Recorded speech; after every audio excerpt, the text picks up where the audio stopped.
मेरे भी बहुत सारे सपने थे। मैं बहुत ही खूबसूरत थी। जो कोई भी मुझे देखता बस देखता ही रह जाता था। हर कोई मेरी खूबसूरती की तारीफ किया करता था। पर वही खूबसूरती आज मेरी जिंदगी की बदसूरती बन गई है। अब जो कोई भी मेरे चेहरा देख लेता डर के मारे अपने कमरे में छिप जाता है और भगवान से मनाता है कि फिर वह कभी मेरा चेहरा न देख पाए। मेरा चेहरा पहले ऐसा नहीं था। मैं बहुत सुंदर थी। मेरी खूबसूरती को देखकर ही मेरे लिए एक बहुत ही अमीर खानदान से रिश्ता आया। उस समय मेरी उम्र सिर्फ 23 साल थी। मेरी मम्मी पापा के पास जमीन नहीं पड़ रहे थे। वह तो बस एक ही रट लगा रहे थे कि इतने बड़े घर के लोगों ने खुद अपने घर की बहू बनाने के लिए मेरी मांग की थी। कितनी किस्मत वाली थी मैं। लड़का नेवी में था। आमदनी अच्छी थी। घर को अन्य जगहों से भी आए थे। मेरे माँ बाप अपने रिश्तेदारों को बताते थकते नहीं थे कि मेरी भाभी ससुराल वालों ने कहाँ कहाँ जायदाद बना रखी है। सगाई होने के 1 महीने के अंदर ही मेरी शादी भी हो गई। सब कुछ जैसे किसी फिल्म का सीन था। मुझे मिस से मिसेस बनने में केवल महीने भर का समय लगा। मैं खुश थी और अपने आने वाली जिंदगी को खुशियों से भर देने के लिए तैयार बैठी थी। परंतु मेरे सारे सपने उस समय चूर चूर हो गए। शादी की रात ही मुझे समझ आ गया था कि अब इस तूफान से उबर पाना मुझ नादान के बस का नहीं है। ससुराल पहुंचते ही मुझे एहसास हुआ कि मेरे लिए गलत पति चुन लिया गया है। सच कहा है किसी ने, भाग का लिखा कोई मिटा नहीं सकता है। चाहे कोई कितनी भी खूबसूरत क्यों ना हो या चाहे कितनी भी बदसूरत क्यों ना हो, जिसके नसीब में जो होता है वह उसे मिलकर ही रहता है।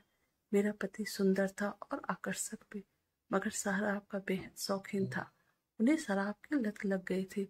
पहले तो मैंने सोचा मैं अपनी सुंदर अदाओं के बल पर उन्हें ठीक कर लूंगी, परंतु मेरा अनुमान गलत निकला और मैं कुछ न कर पाई। मेरा पति मुझ पर तरह तरह के अत्याचार करता। 2 महीने की शादी के दौरान ही मेरा जीना मुश्किल हो गया और मैं अपने मम्मी पापा के पास आ गई। मैंने उनसे साफ कर दिया मैं अपने पति के पास साथ नहीं रह सकती। मुझे अपनी सारी जिंदगी बर्बाद नहीं करनी। मेरे मम्मी पापा ने मुझसे कहा, आखिर क्या बात है जो तुम इतनी बड़ी फैसला ले रही हो। मैंने उन्हें सारी सच्चाई बताई, पर मेरे मम्मी पापा यह मानने को तैयार ही नहीं थे कि मेरा पति गलत आदमी हो सकता है। वह तो कहते थे कि बड़े घर के लोगों पर तो शराब थोड़ा बहुत चलता ही है। यह भी तो देखो कि तुम्हारा पति कितना अमीर है। आज न कल सब ठीक हो जाएगा और फिर तुम उस घर की रानी बनकर रहोगी। परंतु मुझे ही पता था कि मेरा पति का मेरे लिए क्या सोच थी। उनकी ऐसी ऐसी आदतें थी जो कि एक नॉर्मल इंसान में तो बिल्कुल भी नहीं होती है। मैं हर तरह से अपने मम्मी पापा को समझाने की कोशिश की, परंतु वह समझने को तैयार ही नहीं हो रहे थे। मेरी एक ही जिद थी कि मुझे तलाक चाहिए। यह सब सुनते ही मेरे माता पिता भड़क जाते। कहते कि अभी तो तेरा पति विदेश में है, उसके आने पर ही कुछ सोचा जा सकता है। 8 महीने तक मैंने इंतजार किया। मेरे पेरेंट्स ने दबाव बढ़ाया कि मैं ससुराल जाकर रहूं, मगर मैं अपने फैसले से टस से मस ना हुई। मेरे ससुराल वालों ने मेरे खिलाफ प्रचार करना शुरू कर दिया, मगर मैंने उस तरफ कोई ध्यान नहीं दिया। मैंने अपनी ग्रेजुएशन के बाद वकालत करने की ठान ली। मैंने सोच लिया कि मैं अपनी पढ़ाई पूरी करूंगी और एक वकील बनकर रहूंगी। मेरे फैसले से मेरे रिश्तेदार परेशान हो गए और मेरे माता पिता को कई तरह की सलाहें देने लगे। मेरे पड़ोसी भी मुझ पर कई तरह के सवाल उठाने लगे।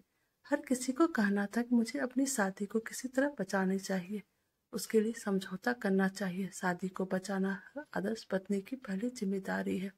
मेरे पेट में बच्चा पल रहा था, कम से कम उसके लिए मुझे अपनी शादी खराब नहीं कर लेनी चाहिए। तलाक सब सुनते ही सब बिदकने लगते।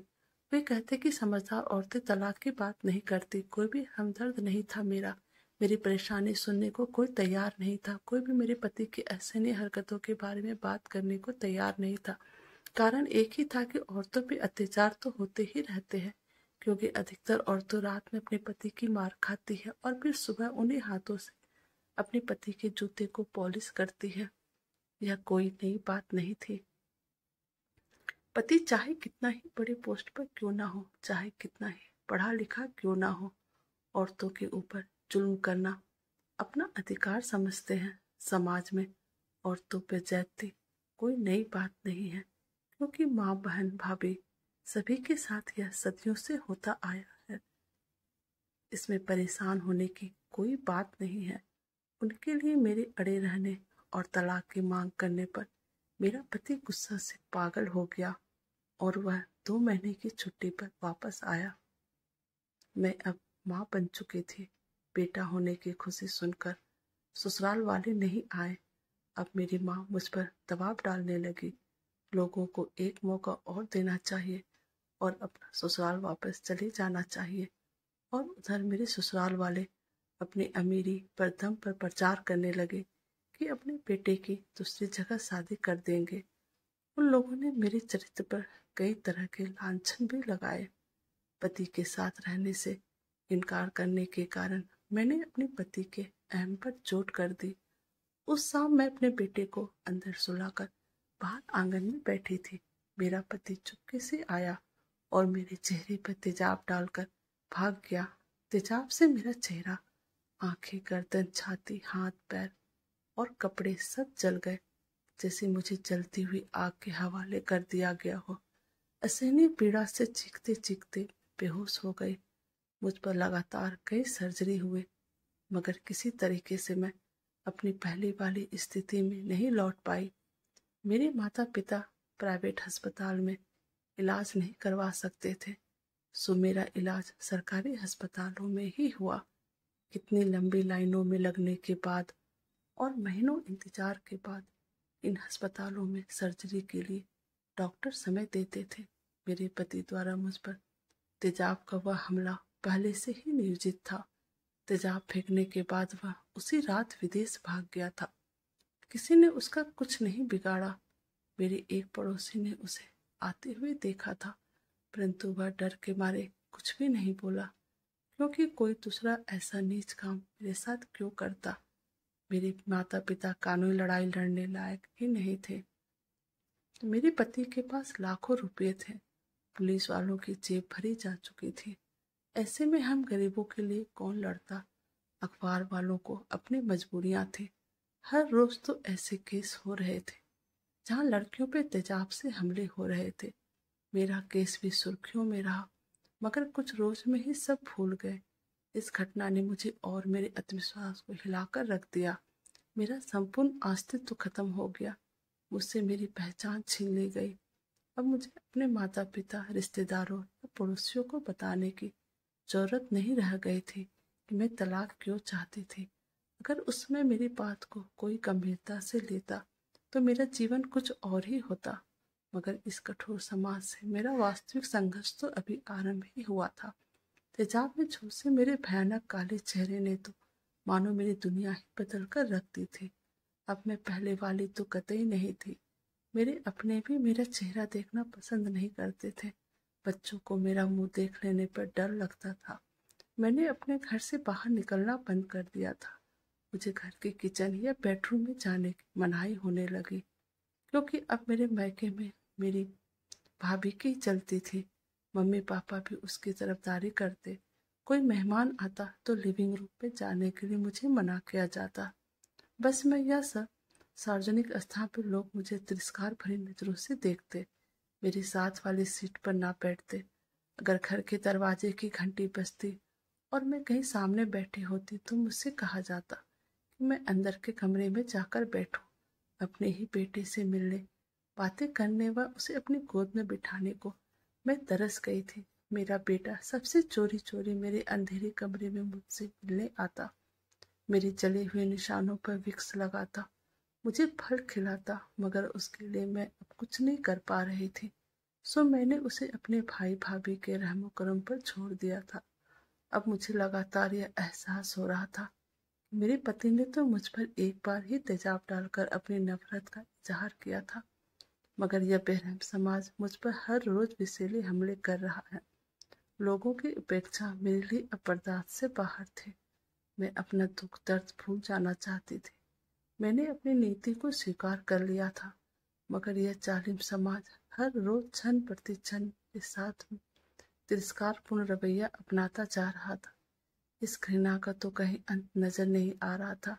अब मेरे मन में अपने जैसे लोगों का ख्याल आया, जो मेरी ही तरह हर रोज समाज की मानसिक प्रताड़ना का शिकार होकर दिन रात अपने आप को भट्टी में झोंके जा रहे थे। मुझे अखबारों से पता चला कि अकेले मेरे महानगर में तकरीबन 8,000 लोग ऐसे हैं जो जलने की वजह से झुलस गए हैं। शेष भारत में इनकी संख्या लाखों में होगी।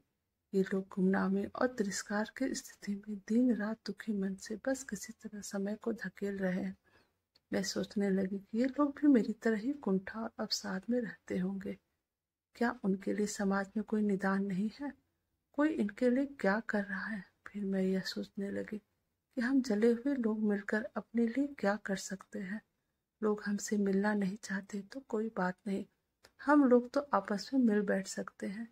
कई दिनों तक मैं सोचती रही कि मेरे पास जो साधन है उनसे क्या कुछ किया जा सकता है। हमारे जैसे डरावने लोगों की जिंदा कब्रें क्या अंधेरे बंद कमरे ही हैं। कोई मुझसे हमदर्दी क्यों नहीं दिखाता? कोई आकर क्यों नहीं कहता कि घर से बाहर निकलो, हम सब तुम्हारे साथ हैं। मैंने फैसला कर लिया कि मैं अपने ही नहीं बल्कि अपने जैसे कम से कम एक व्यक्ति की मदद जरूर करूंगी।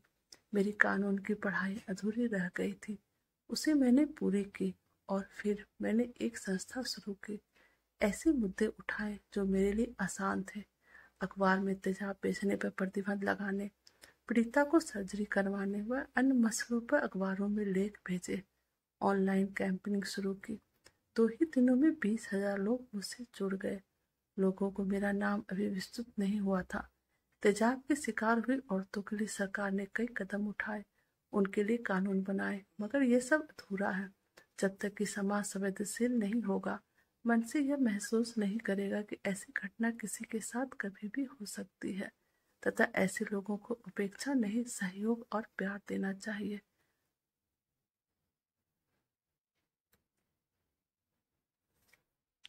हम उन्हें ऐसे अकेला नहीं छोड़ सकते। कानून अपनी जगह काम करता है, मगर समाज की संवेदनशीलता और सहयोग पीड़ितों के घाव को जल्दी भर देता है। फिर कोई बदसूरत चेहरा उतना बुरा नहीं लगता। जिन अंधेरों से मैं जी रही थी वहां अब पहचान और अपने लोगों को प्यार की रोशनी है। अब मुझे कई जगह बुलाया जाता है, मेरे हौसले और जज्बों की तारीफ होती है। मुझ जैसे कई लोग तेजाबी दंश की मार से विभिन्न लोगों को आशा की राह दिखाने में जुटे हैं। लोग अब मेरा चेहरा देखे बिना ही मुझे पहचान लेते हैं।